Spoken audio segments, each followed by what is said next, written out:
નમસ્કાર વિદ્યાર્થી મિત્રો, ચેપ્ટર નંબર 15 જૈવ વિવિધતા અને સંરક્ષણમાં આજનો આપણો ટોપિક છે જૈવ વિવિધતાનું સંરક્ષણ શા માટે કરવું જોઈએ તેના કારણો.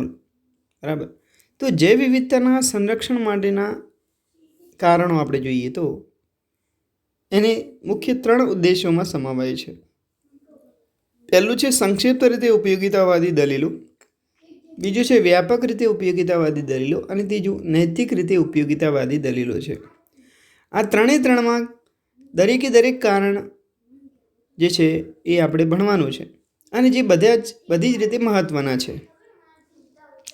તો પહેલું આપણે લઈએ સંક્ષિપ્ત રીતે ઉપયોગિતાવાદી દલીલોમાં. તો આ કારણો ખૂબ સ્પષ્ટ છે, જેમ કે મનુષ્યો પ્રકૃતિમાંથી સીધા જ અગણિત લાભો મેળવે છે. આપણે જાણીએ છીએ કે આપણે પ્રકૃતિમાંથી ખોરાક મેળવીએ છીએ, જેમ કે ધાન્ય છે, કઠોળ છે, ફળ છે, બળતણ મેળવીએ છીએ, રેશમ મેળવીએ છીએ, ઔદ્યોગિક પેદાશો જેવી કે ગુંદર છે, અરાળ છે, રંગ છે, ટેનિન છે, ઔષધીય પેદાશો છે, એ બધું જ આપણે પ્રકૃતિમાંથી મેળવીએ છીએ અને એનાથી કેટલોક આર્થિક લાભ પણ થાય છે. બરાબર. સ્થાનિક જાતિઓ લગભગ વનસ્પતિની 25,000 જેટલી જાતિઓનો પારંપરિક દવાઓ તરીકે ઉપયોગ કરે છે. એટલે કે સમગ્ર વિશ્વમાં વસતા સ્થાનિક લોકો, બરાબર, ત્યાંની જે વનસ્પતિ છે એમાંથી 25,000 જેટલી જાતિઓનો પારંપરિક દવાઓ તરીકે ઉપયોગ કરે છે અને વર્તમાન વિશ્વમાં વેચાતી 25%થી વધુ દવાઓ વનસ્પતિમાંથી મેળવાય છે. બરાબર. અત્યારે આપણે જોઈએ તો જે દવાઓ વેચાય છે એમાંથી 25%થી વધુ દવાઓ વનસ્પતિમાંથી મેળવવામાં આવતી હોય છે. આ ઉપરાંત આવી જો વનસ્પતિઓ, હજી તો ઘણી બધી એવી વનસ્પતિઓ છે જેની શોધ આર્થિક રીતે મહત્ત્વની એવી ઘણી બધી વનસ્પતિઓ છે જેની હજી શોધ કરવાની બાકી છે. બરાબર. તો આર્થિક રીતે મહત્ત્વના જે ઉત્પાદનો છે એના માટે જો આણ્વિક, જનીનિક અને જાતીય સ્તરે વિવિધતાની શોધ કરવામાં આવે, જેને આપણે કહીશું જૈવ શોધખોળો. MCQ માટે યાદ રાખજો મિત્રો કે આર્થિક રીતે મહત્ત્વના ઉત્પાદનો માટે આપણે આણ્વિક લેવલે, જનનીય લેવલે અને જાતીય લેવલે જો એની શોધ કરીએ તો એને કહેવાય જૈવ શોધખોળ અથવા તો બાયો પ્રોસ્પેક્ટિંગ કહેવાય. એને કહેવાય છે બાયો પ્રોસ્પેક્ટિંગ. બરાબર. અને જો એ શોધખોળ કરવામાં આવે, જૈવ શોધખોળ કરવામાં આવે તો જે કંઈ સમૃદ્ધ જૈવ વિવિધતા ધરાવતા દેશો છે, સમૃદ્ધ જૈવ વિવિધતા ધરાવતા દેશોને એનો આર્થિક લાભ મળી શકે છે. સમૃદ્ધ જૈવ વિવિધતા ધરાવતા જે દેશો છે એ એમાંથી વધુ લાભ મેળવી શકે છે. બરાબર. તો આ થઈ સંક્ષિપ્ત રીતે ઉપયોગિતાવાદી દલીલો, જેની અંદર આપણે જોયું કે અહીંયા જે આપણે ભણીએ છીએ, અહીં જે કંઈ કારણો છે એ કારણો એવા છે કે જેમાંથી આપણે પૈસા મેળવી શકીએ. જેમ કે તમે જુઓ, જે કંઈ આપણને લાભો મળે છે એ પૈસા આપીને પછી આપણે મેળવીએ છીએ મોટા ભાગે. બરાબર. ટૂંકમાં એના માટે શબ્દ વપરાય છે આર્થિક લાભ હોય. તો પ્રકૃતિમાંથી એવી વસ્તુઓ આપણે મેળવીએ છીએ જેના માટે આપણે કંઈક મૂલ્ય ચૂકવવું પડે. એવી જે દલીલો છે એને આપણે કહીશું સંક્ષિપ્ત રીતે ઉપયોગિતાવાદી દલીલો. ઓકે. જેમ કે આપણે ખોરાક મેળવવો છે તો આપણે ચોક્કસ મૂલ્ય આપવું પડે. બળતણ માટે પણ ચોક્કસ મૂલ્ય આપવું પડે. રેશા માટે કે કોઈ પણ ઔદ્યોગિક પેદાશો હોય, ગુંદર હોય, રાળ હોય, રંગ હોય, ટેનિન હોય કે ઔષધીય પેદાશ હોય, એના માટે આપણે ચોક્કસ મૂલ્ય આપીને ખરીદી શકીએ છીએ. બરાબર. તો એવી જે દલીલો છે એને આપણે કહીશું સંક્ષિપ્ત રીતે ઉપયોગિતાવાદી દલીલો. બરાબર. કોઈ MCQ આપણને પૂછાય અને એની અંદર જે છે તમારે ધ્યાન એ રાખવાનું છે કે એવા લાભો કે જેમાંથી આપણે કંઈક આર્થિક લાભ એટલે અથવા તો કંઈક મૂલ્ય ચૂકવીને આપણે જે વસ્તુ લઈએ છીએ એવી દલીલોને આપણે સંક્ષિપ્ત રીતે ઉપયોગિતાવાદી દલીલોમાં સમાવેશ કરીશું. ઓકે, બીજી વાત કરીએ તો અહીંયા જોઈ શકાય છે સંક્ષિપ્ત રીતે ઉપયોગિતાવાદી જે દલીલો છે એની અંદર આપણે જોઈએ કે આ બધા જ શાકભાજી કે ફળો છે, ધાન્ય છે, બરાબર, જુદા જુદા જે આપણે બીજી જે ઉત્પાદનો છે, બરાબર, કઠોળ હોય કે પછી એ ફળ હોય, બરાબર, આ ઉપરાંત કેટલીક ઔષધીય વનસ્પતિઓની વાત આપણે કરી હતી, તો જે આપણે અહીં ઇમેજમાં જોઈ શકીએ છીએ. આ બધામાંથી આપણને ઇકોનોમિક બેનિફિટ્સ મળે છે, એટલે કે આર્થિક લાભ મળે છે એમ. તો આર્થિક લાભ સાથે જે સંકળાયેલી દલીલો છે એ છે સંક્ષિપ્ત રીતે ઉપયોગિતાવાદી દલીલો. અને બે આંકડા આપણે યાદ રાખવાના છે. 25% કરતાં વધારે દવાઓ એ વનસ્પતિમાંથી મેળવવામાં આવે છે અને 25,000 જાતિઓ જે છે વનસ્પતિની એ પોતાનું જે ઔષધીય મૂલ્ય ધરાવે છે અને જેનો ત્યાંના સ્થાનિક લોકો, સમગ્ર વિશ્વના જે મૂળ સ્થાનિક લોકો છે એના દ્વારા આવી 25,000 જેટલી વનસ્પતિની જાતિઓનો ઔષધ તરીકે ઉપયોગ થતો હોય છે. ઓકે, હવે આપણે બીજી દલીલોની વાત કરીશું. બીજું છે વ્યાપક રીતે ઉપયોગિતાવાદી દલીલો. પ્રકૃતિ દ્વારા પ્રદાન કરવામાં આવતી ઘણી નિવસનતંત્રકીય સેવાઓમાં જૈવ વિવિધતા મહત્ત્વનો ભાગ ભજવે છે. ખૂબ ઝડપથી નાશ પામતા કે ઘટતા જતા જે એમેઝોન જંગલો છે એ પ્રકાશ સંશ્લેષણ દ્વારા પૃથ્વીના વાતાવરણના જે કુલ ઓક્સિજન છે એ કુલ ઓક્સિજનના 20% જેટલો O2 ઉત્પન્ન કરતો હોવાનો અંદાજ છે. કુલ ઓક્સિજનનો 20% O2 એ આ પ્રકાશ સંશ્લેષણ દ્વારા એમેઝોન જંગલો ઉત્પન્ન કરે છે, બરાબર. તો શું આપણે પ્રકૃતિ દ્વારા પ્રદાન કરવામાં આવતી આ સેવાનું આર્થિક મૂલ્ય આંકી શકીએ છીએ? આનું કોઈ ઇકોનોમિકલ મૂલ્ય શું હોઈ શકે? જેમ આપણે પહેલી સંક્ષિપ્ત રીતે ઉપયોગિતાવાદી દલીલોમાં જોયું કે એની અંદર દરેકનું કોઈક ચોક્કસ મૂલ્ય છે, પણ આનું મૂલ્ય આપણે આંકવું હોય તો આંકી શકાય. જેમ કે આનું મૂલ્ય તમારે આંકવું હોય તો જે કોઈ હોસ્પિટલ હોય એની અંદર જે ઓક્સિજન સિલિન્ડર પર એ કેટલો ખર્ચ કરે છે એના આધારે તમે એનો અનુમાન લગાવી શકો છો, બરાબર. તો આ સેવાઓ એવી છે કે જેનું જે કિંમત મૂકવી હોય તો એ આમ દેખીતી રીતે આપણને કંઈ ના લાગે, પણ આમ એનું મૂલ્ય ખૂબ જ વધારે હોય છે, બરાબર. ઓક્સિજન સિલિન્ડર એક દવાખાનામાં એની જે જાળવણી હોય છે, બરાબર, એ કેટલો ખર્ચ લે છે એના આધારે તમે એનું અનુમાન લગાવી શકો છો કે આ જે એમેઝોન જંગલો છે એ જે ઓક્સિજન ઉત્પન્ન કરે છે એનું મૂલ્ય કેટલું મોટું છે એમ કહી શકાય, બરાબર. પરાગનયન એના પછી છે પરાગનયન કે જેના વગર ફળો કે બીજ નિર્માણ ના પામી શકે. જેમ કે આપણે જાણીએ છીએ કે મુખ્યત્વે પરાગવાહકો તરીકે મધમાખી હોય, ભમરી હોય, જુદા જુદા પક્ષીઓ હોય, બરાબર, કે ચામાચીડિયા છે. બીજા ચેપ્ટરમાં આપણે ભણી ગયા પરાગવાહકો વિશે.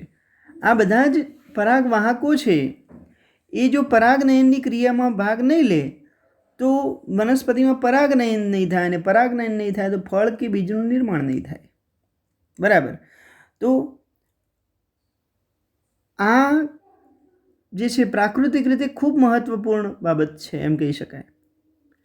આની કિંમત પણ તમે જો લગાવવા જાઓ તો પણ જે છે અસંખ્ય, એટલે કે મતલબ કે તમે એની કિંમત આપણે ચોક્કસ આંકી શકતા નથી.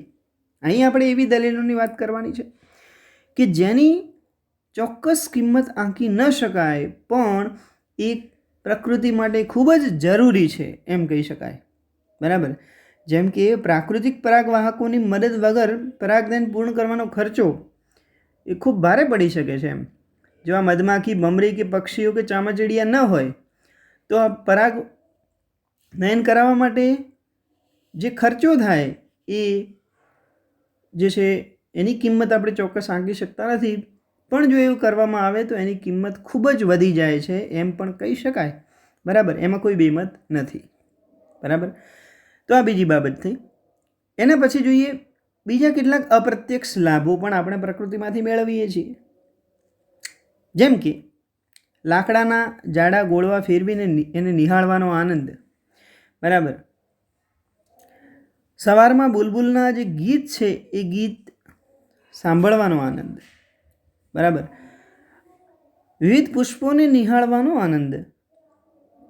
અને વસંત ઋતુમાં સંપૂર્ણપણે ખીલેલા પુષ્પોમાં જે છે પુષ્પોને નિહાળવાનો આનંદ, ગાઢ જંગલોમાં ચાલવાનો આનંદ, જુદા જુદા પક્ષીઓને નિહાળવાનો આનંદ. તો આ બધા એવા આનંદ છે જેની કોઈ કિંમત ના કરી શકાય એમ. બરાબર, જેનું કોઈ ચોક્કસ મૂલ્ય આંકી શકાતું નથી, પણ એનાથી આપણને અનહદ લાભ થાય છે, આપણને ખૂબ જ મજા આવે છે એમ કહી શકાય. બરાબર, તો આ એવા કારણો છે કે જેનું કોઈ ચોક્કસ મૂલ્ય નથી. બરાબર, અમૂલ્ય છે, પણ એ જરૂરી પણ એટલા જ છે. બરાબર, કે જેના વગર પ્રકૃતિમાં આ જે નિવસન તંત્ર છે એ ખોરવાઈ શકે છે.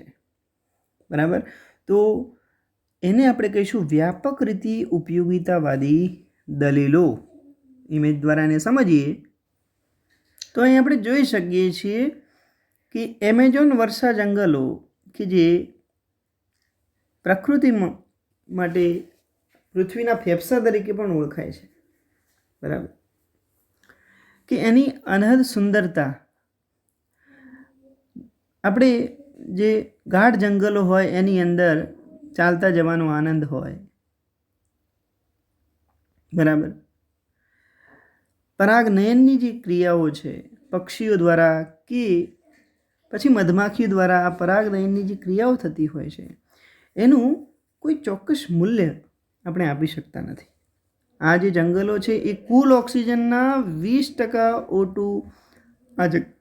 આ જંગલો ઉત્પન્ન કરે છે.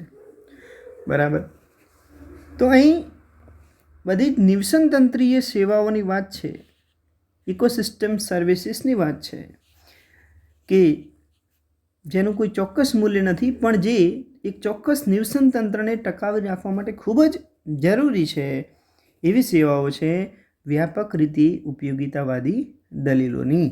ઓકે, અને એના પછી આપણે ત્રીજી વાત કરીશું નૈતિક દલીલો.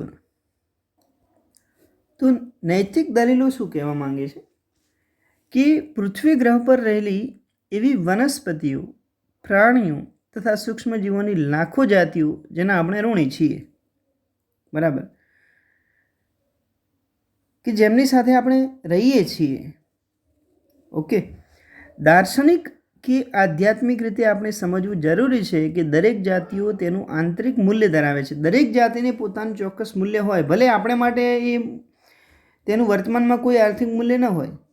બરાબર, એક રીતે એ સારું છે કે આપણને દરેક જાતિનું આર્થિક મૂલ્ય ખબર નથી, અથવા તો મનુષ્યને દરેક જાતિનું આર્થિક મૂલ્ય ખબર નથી. એ સારું જ છે. કેમ સારું છે? જો આર્થિક મૂલ્ય ખબર પડે તો મનુષ્ય એને રહેવા દેશે નહીં. બરાબર, એને વેચી અને એમાંથી કંઈક આર્થિક લાભ મેળવી જ લેશે. બરાબર, એટલા માટે એક રીતે એક બાબત સારી છે કે દરેક જાતિનું આપણને બધું આર્થિક મૂલ્ય ખબર નથી. ઓકે, મનુષ્ય જાતને એમ કહી શકાય. એટલે કે દાર્શનિક કે આધ્યાત્મિક રીતે આપણે સમજવું જરૂરી છે કે દરેક જાતિઓ તેનું આંતરિક મૂલ્ય ધરાવે છે, ભલે પછી આપણને તેનું વર્તમાનમાં કોઈ પણ આર્થિક મૂલ્ય એનું ન હોય. બરાબર, ભવિષ્યની આવનારી જે પેઢીઓને સારી રીતે સુનિશ્ચિત કરવા તેમજ સુખાકારી માટે આપણા જૈવિક વારસાનું જતન કરવાની આપણી નૈતિક ફરજ છે. બરાબર, આપણી આજુબાજુ જે વૃક્ષો છે, જુદા જુદા પ્લાન્ટ્સ છે, જુદી જુદી જાતિઓના વૃક્ષો છે, એનું સંવર્ધન કરવું જોઈએ. બરાબર, એ આપણી નૈતિક ફરજ છે. આપણું પર્યાવરણ આપણે બચાવવાનું છે, એ આપણી નૈતિક ફરજ છે. બરાબર, તો આ થઈ નૈતિક દલીલો. ફરીથી એક વખત જોઈ લઈએ. પૃથ્વી ગ્રહ પર રહેલી એવી વનસ્પતિઓ, પ્રાણીઓ તથા સૂક્ષ્મજીવોની લાખો જાતિઓ જેના આપણે ઋણી છીએ. કઈ જાતિઓ? જે આપણી આજુબાજુ રહે છે. આપણી આજુબાજુ રહેલા જે છે વૃક્ષો છે, જુદા જુદા વૃક્ષો છે, જુદા જુદા પ્રાણીઓ છે, બરાબર. બીજું કે દાર્શનિક કે આધ્યાત્મિક રીતે આપણે એ પણ સમજવું જરૂરી છે કે દરેક જાતિઓ તેનું આંતરિક મૂલ્ય ધરાવે છે. ભલે અત્યારે આપણે એનું આંતરિક મૂલ્ય જાણતા નથી, પણ દરેકનું પોતાનું ચોક્કસ મૂલ્ય છે જ. ઓકે. અને ત્રીજું છે ભવિષ્યની આવનારી પેઢીઓને સારી રીતે સુનિશ્ચિત કરવા તેમજ સુખાકારી માટે આપણા જૈવિક વારસાનું જતન કરવાની આપણી એક નૈતિક ફરજ બને છે, બરાબર. તો આ 3 કારણો થયા. તો અહીં ઇમેજ દ્વારા આપણે નૈતિક વેલ્યુને સમજવાનો પ્રયાસ કરીએ છીએ. તો તમે દરેક જાતિ છે, જેમ કે ચકલી છે, બરાબર, એનું પણ એક ચોક્કસ મૂલ્ય છે. આપણી આજુબાજુ રહેલા જે વૃક્ષો છે એનું પણ એક ચોક્કસ મૂલ્ય છે. અને જે કંઈ પ્રાણીઓ છે એનું પણ દરેકનું એક ચોક્કસ મૂલ્ય છે. અને આપણી એ નૈતિક ફરજ છે કે આપણે એમની સંભાળ રાખવી જોઈએ, બરાબર. એ પક્ષીઓ હોય કે પ્રકૃતિમાં રહેલા વૃક્ષો હોય કે પ્રાણીઓ હોય, આપણે એક સારા ભવિષ્ય માટે આ બધા જ જે સજીવો છે જે આપણી આજુબાજુ રહેતા હોય છે એમનું એક ચોક્કસ મૂલ્ય છે અને એની જાળવણી આપણે કરવી જોઈએ. એ આપણી નૈતિક ફરજ બને છે. ઓકે. તો આ રીતે આપણે અહીં જૈવ વિવિધતાનું સંરક્ષણ કેમ કરવું જોઈએ એના આપણે કારણોને 3 રીતે જોયા. અહીંથી ખાસ યાદ રાખજો કે જુદી જુદી રીતે આમાંથી MCQ પૂછાય છે. એમ પૂછાય કે બુલબુલના ગીતો જે છે એ સાંભળતા સાંભળતા જાગવાનો સૌંદર્યલક્ષી આનંદ એ જૈવ વિવિધતાની કઈ દલીલો સ્પષ્ટ કરે છે. તો આ જે દલીલો છે વ્યાપક રીતે ઉપયોગિતાવાદી દલીલો છે. આ મેં એક ખાલી સમજાવ્યું કે આ રીતે પ્રશ્ન પૂછી શકાય. તો આ રીતે 3 દલીલોમાંથી MCQ પણ પૂછી શકાય અને 3 માર્ક્સની થિયરી તરીકે પણ આ પ્રશ્ન પૂછી શકાય છે કે જૈવ વિવિધતાનું સંરક્ષણ શા માટે કરવું જોઈએ અથવા તો જૈવ વિવિધતાનું સંરક્ષણ કરવા માટેના કારણો જણાવો.